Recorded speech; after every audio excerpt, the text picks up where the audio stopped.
I swear you could taste the chicken and tomatoes, the noodles and the marrow bone. But it really wasn't nothing but some water and potatoes and the wonderful, wonderful soup stone. Hanging from a string in my mama's kitchen back in the hard time days was a little old stone about the size of an apple. It was smooth and worn and gray. There wasn't much food in my mama's kitchen, so whenever things got tight, Mama boiled up some water, put in the stone, say, let's have some soup tonight. And I swear you could taste the chicken and tomatoes and the noodles and the marrow bone. But it really wasn't nothing but some water and potatoes and the wonderful, wonderful soup stone. It had been in the family for a whole lot of years, so we knew it was a nourishing thing. And I remember Mama as she stirred it in the water, and we could all hear her sing. It's a magical stone, and as long as we got it, we'll never have a hungry night. Just add a little love to the wonderful soup stone, and everything will be alright. And I swear we could taste the chicken and tomatoes and the noodles and the marrow bone. But it really wasn't nothing but some water and potatoes and the wonderful, wonderful soup stone. So it carried us all through the darkening days till finally the sunshine came. And the soup stone started in a gathering dust, but it hung there just the same. Ever since then, Lord, the food's been plenty, but every now and then I find that Mama in the kitchen and the wonderful soup stone drifts across my mind. And again I taste the chicken and the tomatoes and the noodles and the marrow bone. But it really wasn't nothing but some water and potatoes and the wonderful, wonderful soup stone. We were nourished by the wonderful soup stone. Oh, the wonderful, wonderful soup stone.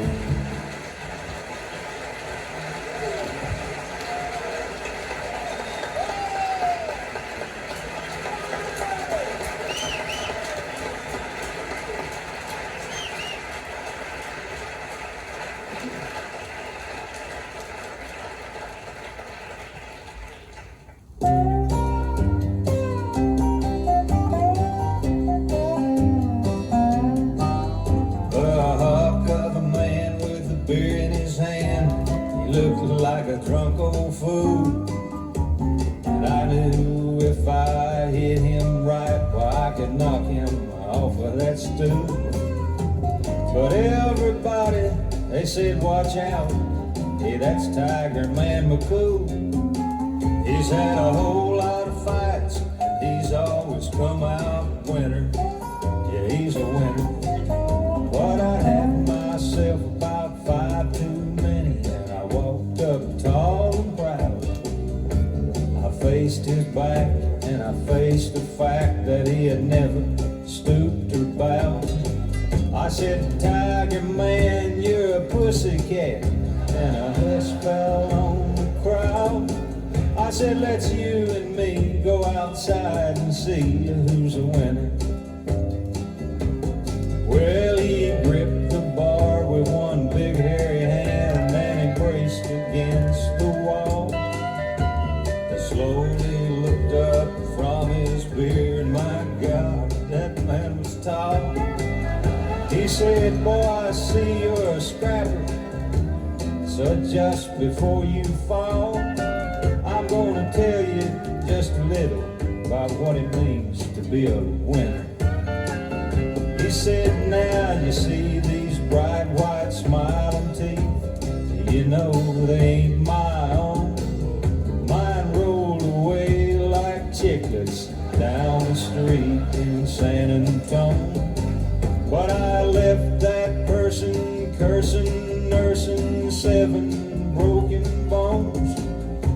and he only broke 3 of mine. That makes me the winner. He said, now behind this grin, I got a steel pen that holds my jaw in place, a trophy of my most successful motorcycle race. And each morning when I wake and touch this scar across my face, it reminds me of all I got by being a winner. Now this broken back was a dying act of a handsome Harry Clay. That sticky Cincinnati night I stole his wife away. But that woman, she gets uglier and she gets meaner every day. But I got her, boy, and that's what makes me a winner.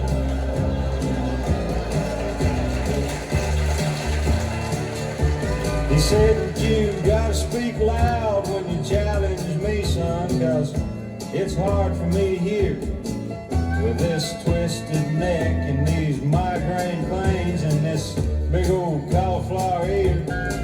And if it wasn't for this glass eye of mine, why, I'd shed a happy tear to think of all that you're gonna get by being a winner.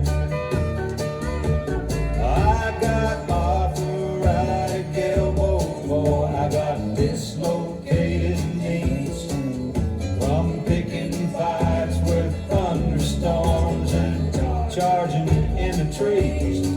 And my nose been broke so often I might lose it if I sneeze. And son, you say you still wanna be a winner. Now you remind me a lot of my younger days with your knuckles clenching white. But boy, I'm gonna sit right here and sip this beer all night. And if there's something that you gotta gain or prove by winning some silly fight, well, okay, I quit. I lose. You're the winner. So I stumbled from that bar and not so tall and not so proud. And behind me I still hear the hoots and laughter of the crowd. But my eyes still see and my nose still works and my teeth are still in my mouth. And you know, I guess that makes me the winner.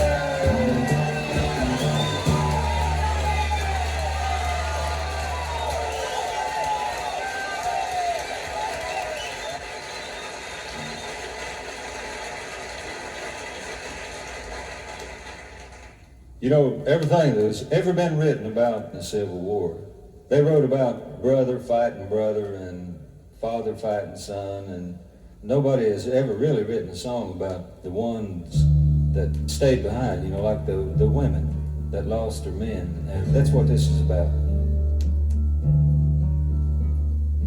Have you seen Amanda Blaine in the hills of Shiloh, wandering through the morning rain in the hills of Shiloh? Have you seen her at her door, listening for the cannon roll, and a man who went to war from the hills of Shiloh?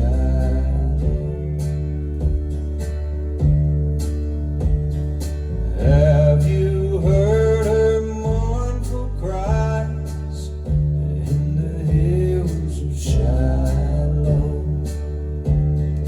Have you seen her haunted eyes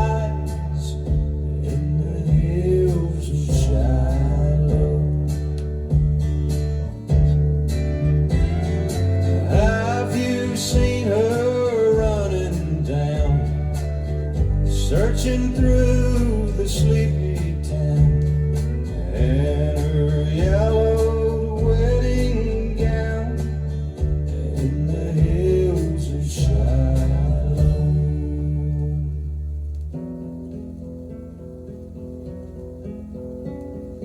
Have you seen her standing there in the hills of Shiloh?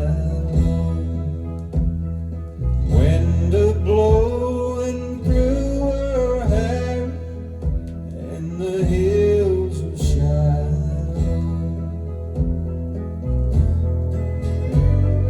Listening for the sound of guns, listening for the rolling drums, and a man who never comes to the hills of Shiloh.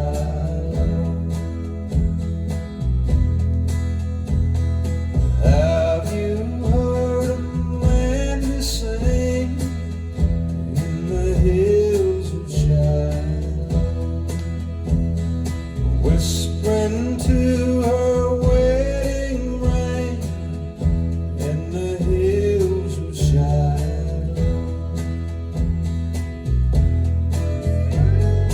Hear her humming soft and low.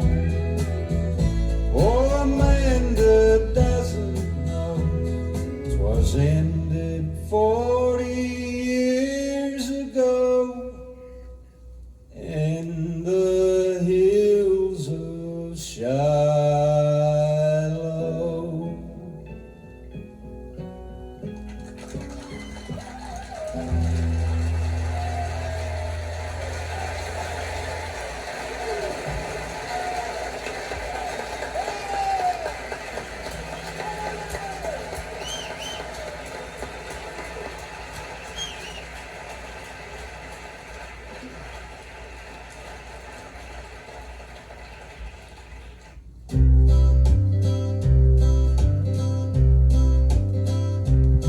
Well, friends, you know, once I was took in by a girl with a twinkly eye. But the first time that I wasn't looking, she run off with a handsomer guy. Oh my, but I'm an inventing type feller. So as soon as my brain got uncurled, I tiptoed right down to my cellar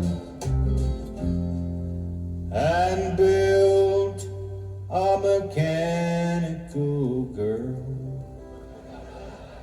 All her arms are iron, her legs are steel, her hips are on wires attached to a wheel, and her spine is a coil that I now and then oil.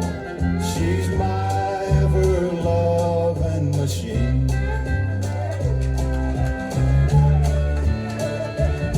She's always right there when I need her, and she's very easy to please, and hardly costs nothing to feed her. Just some water and oil and grease. She never complains when I stay out all night. She never complains that I ain't rich. And each time I want her just to cuddle me up tight, I just reach out, turn on her switch. All her arms are iron, her legs are steel, her hips are on wires attached to a wheel, and her spine is a coil that I now and then oil. She's my ever-loving machine. She has no trouble making